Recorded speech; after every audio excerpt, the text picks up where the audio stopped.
Қайырлы күн. Бір оқырманның әңгімесінен қайнап кем ажырасып келді. Тілі ашты болатын әр нәрсеге келігіп, сөзге келе бердік. Бір күні күйеуім маған шапалақ салып қалды. Қандай болса да ол менің әпкем ғой деп. Қызымды ертіп үйге кеттім.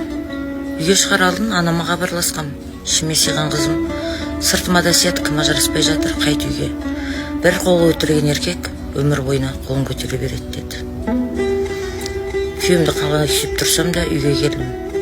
Есікті ашқан бетте әке деп әкеме жылап құшағына құлай кеттім. Сол кезде жанымда тұрған қызым ертең мен ажырасқанда, менің әкем менсіз ажырасып жатсыз, мен сонда сізге келіп жылайын ба анашым, әкемді тастап кеттік қой енді деп айтқанда селт етіп тұрып қалдым дейді.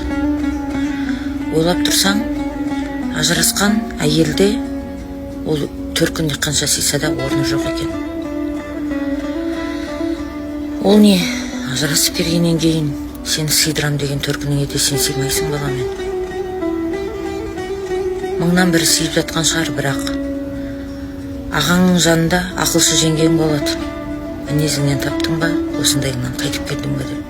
Ініңнің үйі іннен тар болады. Келіннің алдында қандай ақыл, қандай сөз сөйлеріңді өзің білмей отырасың.